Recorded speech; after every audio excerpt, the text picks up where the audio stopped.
আটাইতকৈ বেগী পক্ষী কি বাৰু? ডক শাক। আটাইতকৈ সৰু পক্ষী কি বাৰু? Humming bird. বহুতে কিৱা বুলিও কয়। আটাইতকৈ ডাঙৰ পক্ষী উট পক্ষী। আটাইতকৈ শক্তিশালী পক্ষী সহদোল বা উকাপ পক্ষী। ৰুছ দেশত পোৱা যায়। পশুৰ ভিতৰত আটাইতকৈ তীব্ৰ গতিৰ জন্তু নাহৰফুটুকী বাঘ। প্ৰতি ঘণ্টাত ই ৬০ কিলোমিটাৰকৈ দৌৰিব পাৰে। আটাইতকৈ দীৰ্ঘায়ু প্ৰাণী কোনবিধ? কাছ।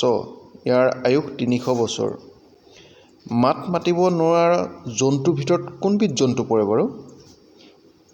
জিৰাফ। আটাইতকৈ ডাঠ ছালৰ জন্তু কি বাৰু? গঁড়। অসমত সৰ্বপ্ৰথম ৰেলপথ স্থাপন কেতিয়া হয়? ১৮৮২ চনত। অসমৰ সৰ্বাধিক ব্যস্ত ৰাষ্ট্ৰীয় পথ কোনটো? ৩৭ নং ৰাষ্ট্ৰীয় ঘাইপথ। ভাৰতীয় ৰিজাৰ্ভ বেংকৰ প্ৰথম অসমীয়া সঞ্চালক কোন? গণেশ ফুকন। গুৱাহাটীস্থ নুনমাটি তেল শোধনাগাৰ স্থাপন কেতিয়া হয়? ১৯৬১ চনত। নুনমাটি তেল শোধনাগাৰৰ বৰ্তমান বাৰ্ষিক শোধন ক্ষমতা কিমান? 1.5 নিযুত টন। ১.৫ নিযুত টন। বঙাইগাঁও তেল শোধনাগাৰ স্থাপন কেতিয়া হয়? ১৯৬২ চনত। বঙাইগাঁও তেল শোধনাগাৰৰ বৰ্তমান বাৰ্ষিক শোধন ক্ষমতা কিমান?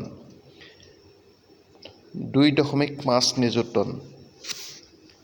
নুমলীগড়ৰ তেল শোধনাগাৰ স্থাপন কেতিয়া হয়? ১৯৯৯ চনত। নুমলীগড়ৰ তেল শোধনাগাৰ বৰ্তমান বাৰ্ষিক শোধন ক্ষমতা কিমান? ৩ নিযুত টন। ডিগবৈৰ তেল শোধনাগাৰ স্থাপন কেতিয়া হয়? ১৯০১ চনত।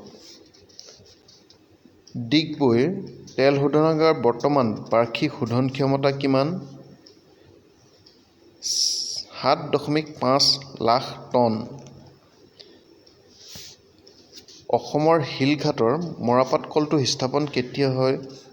১৯৭০ চনত। অসমত চাহ গছ আৱিষ্কাৰ কৰে কোনে বাৰু?